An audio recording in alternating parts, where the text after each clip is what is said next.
الرجيم بسم الله الرحمن الرحيم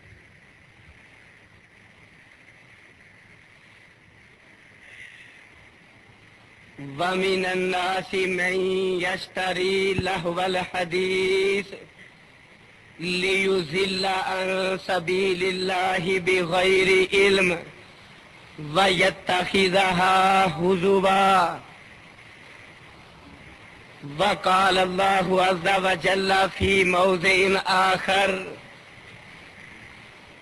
أفمن هذا الحديث تعجبون وتضحكون ولا تبكون وأنتم صامدون.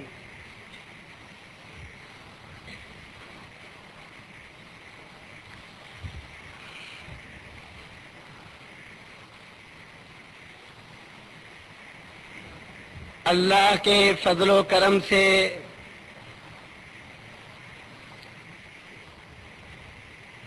آج بیت المجاہدین میں یہ ماہانہ تیسری تربیتی نشست ہے جس میں گفتگو کا عنوان ہے گانا بجانا، کہ اس کی شرعی حیثیت کیا ہے اور انسان پر اس کے کیا اثرات مرتب ہوتے ہیں، اور اس میں ملوث ہونے والے افراد اللہ رب العزت کے نزدیک کتنے بڑے جرم کے مرتکب ہوتے ہیں۔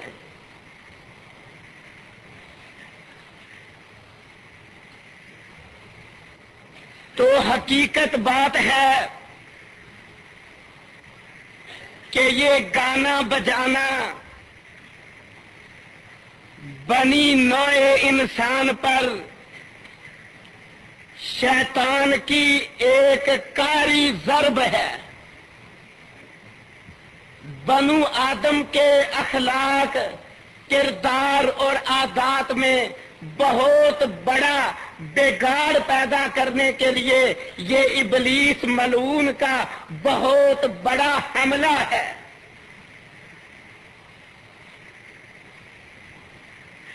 انشاءاللہ سابقہ موضوعات اور عناوین کی طرح بات دلائل سے واضح کی جائے گی، موقف کھوکھلا اور گول نہیں ہوگا۔ قرآن مجید میں یوں تو اشارے کنائے سے بہت سے مقامات پہ گانے بجانے کا سخت رد کیا گیا ہے، یوں 3 مقامات انتہائی واضح اور اس قدر نمایاں ہیں کہ کسی تعویل کی اور چونکے چناکے کی کوئی گنجائش ہی باقی نہیں رہتی۔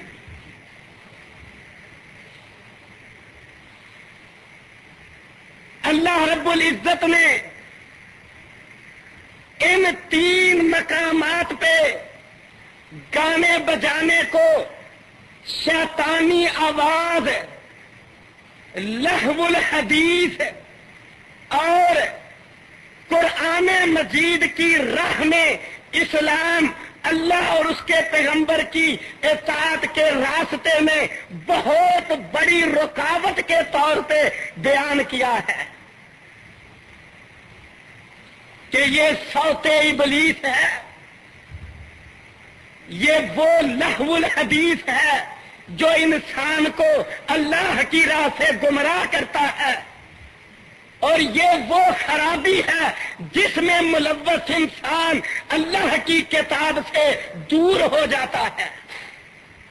یہ خاکہ ہے قرآن مجید کے ان 3 مقامات کا۔ دراصل یہ عنوان منتخب کر کے پرزور مذمت کی ضرورت اس لیے پیش آئی کہ آج ہمارا ماحول اور معاشرہ بری طرح اس روحانی بیماری میں مبتلا ہے، اور سب سے زیادہ افسوسناک پہلو یہ ہے کہ وہ لیڈر، وہ رہنما، وہ پیشوا، امت کے وہ افراد جنہوں نے قوم کی اصلاح کرنا تھی، جنہوں نے قوم کو سیدھی راہ پہ چلانا تھا، جنہوں نے قوم کے اخلاق کو درست کرنا اور سنوارنا تھا، وہ وڈیرے، وہ رہبر، وہ رہنما، وہ پیشوا اس برائی میں اور اس خطرناک مہلک مرض میں مبتلا ہو چکے ہیں۔ طرح طرح کی تعویلیں کی جاتی ہیں، ہیلے بہانے بنائے جاتے ہیں، حتیٰ کہ ایسے لوگ بھی موجود ہیں جنہوں نے اس کو غلطی، گناہ سمجھا ہی نہیں بلکہ اسے تفریح کا نام دے دیا ہے، اور بعض شیطان پرست لوگوں نے تو اسے روح کی غذا کہہ دیا ہے۔ اس لیے ضرورت پیش آئی کہ اس موضوع پہ کھل کر بات ہو اور قرآن اور سنت کی روشنی میں اس عمل کو روکنے کی کوشش کی جائے۔ محض یہ نشست منعقد کر کے سننے اور سنانے کی حد تک اسے محدود کر دینا، یاد رکھیے، نہ ہمارا مقصود ہے اور نہ آپ میں سے کسی کا یہ مقصود ہونا چاہیے، بلکہ یہاں بیٹھنے والے افراد میں سے ایک ایک آدمی اس دعوت کو لے کے اٹھے اور معاشرے میں ٹکر لے اور کوشش کرے کہ دلال کے ساتھ لاجواب انداز میں قوم کو اس برائی سے خبردار کرے اور اپنے گھروں سے، اپنے گلیوں بازاروں سے اس کو مٹانے کی کوشش کرے۔ تو پہلا مقام قرآن مجید کا، سورت کا نام سورہ اسراء ہے، جس کا دوسرا نام سورہ بنی اسرائیل بھی ہے۔ 15واں پارہ، جب اللہ رب العزت نے ابلیس کو ملعون قرار دے کر جنت سے نکال دیا تھا، اللہ کی نافرمانی اور حکم عدولی کی وجہ سے اسے ذلیل کر کے زمین پہ اتارا تھا، جنت سے دھکا دے دیا تھا، تو اس موقع پہ ابلیس نے انسان دشمنی کے حوالے سے اللہ کی قسمیں اٹھا کے چند باتیں کہی تھی کہ یا اللہ، انسان کی وجہ سے تو نے مجھ کو رسوا کر کے جنت سے نکال دیا ہے، مجھ کو ذلیل کر دیا ہے، میرا تو نے کوئی مرتبہ نہیں رہنے دیا، میرا مقام مجھ سے چھین لیا ہے، تو اب مجھے مہلت دے دے، قیامت کی دیواروں تک میں دن رات ایک کر کے یہ کوشش کروں گا کہ یہ انسان جنت میں نہ آ سکے۔ تو اللہ نے اس کو مہلت دیتے ہوئے یہ بات کہی تھی،